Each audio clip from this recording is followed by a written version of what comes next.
धीरे धीरे सूख रहा है। जैसे विवेकी पुरुष ममता का त्याग करते हैं। शरद ऋतु जानकर खंजन पक्षी आ गए हैं। जैसे समय पाकर सुंदर सुकृत आ जाते हैं, पुण्य प्रकट हो जाते हैं। ना कीचड़ है ना धूल, इससे धरती निर्मल होकर ऐसे शोभा दे रही है जैसे नीति निपुण राजा की करनी।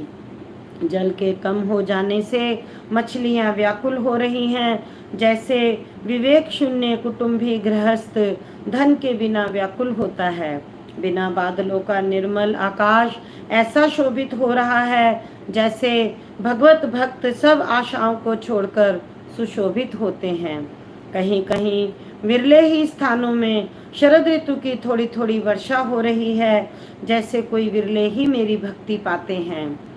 चले हर्षित जी नगर नृप तापस बनिक भिखारी, जिमि हरि भक्ति पाई श्रम तजहि आश्रमी चारि। सियापति राम जय जय राम, मेरे प्रभु राम जय जय राम।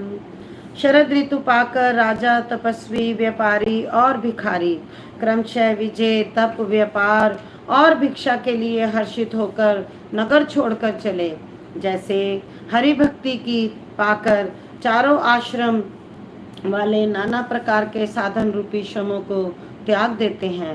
जो मछलियां अथाह जल में हैं वे सुखी हैं, जैसे श्री हरि की शरण में चले जाने पर एक भी बाधा नहीं रहती। कमलों के फूलने से तालाब कैसी शोभा दे रहा है, जैसे निर्गुण ब्रह्म सगुण होने पर शोभित होता है।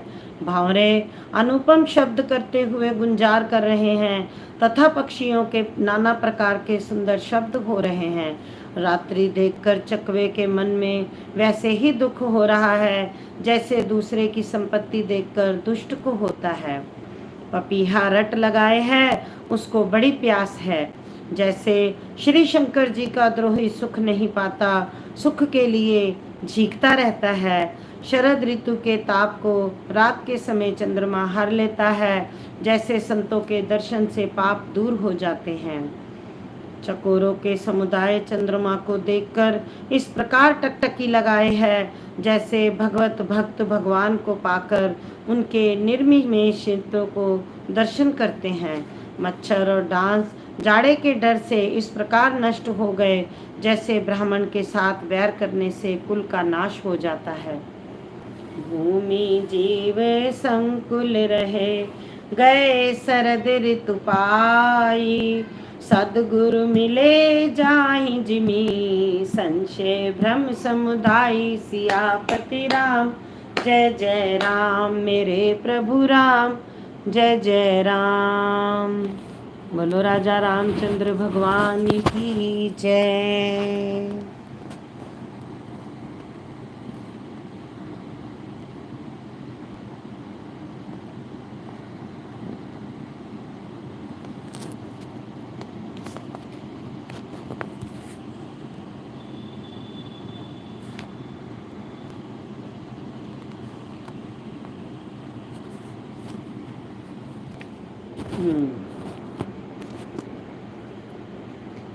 जय।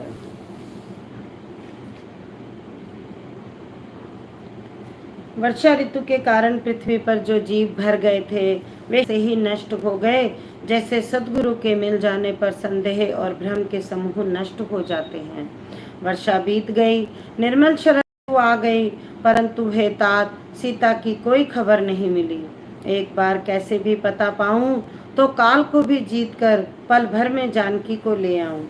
कहीं भी रहे यदि जीती होगी तो हे तात यत्न करके मैं उसे अवश्य लाऊंगा। राज्य, खजाना, नगर और स्त्री पा गया, इसीलिए सुग्रीव ने भी मेरी सुध भुला दी। जिस बाण से मैंने बाली को मारा था उसी बाण से कल उस मूढ़ को मारूं। शिवजी कहते हैं, हे उमा, जिनकी कृपा से मद और मोह छूट जाते हैं उनको कहीं स्वप्न में भी क्रोध आ सकता है? यह तो लीला मात्र है। ज्ञानी मुनि जिन्होंने श्री रघुनाथ जी के चरणों में प्रीति मान ली है वे ही इस चरित्र को, लीला रहस्य को जानते हैं। लक्ष्मण जी ने जब प्रभु को क्रोध युक्त जाना तब उन्होंने धनुष चढ़ाकर बाण हाथ में ले लिए।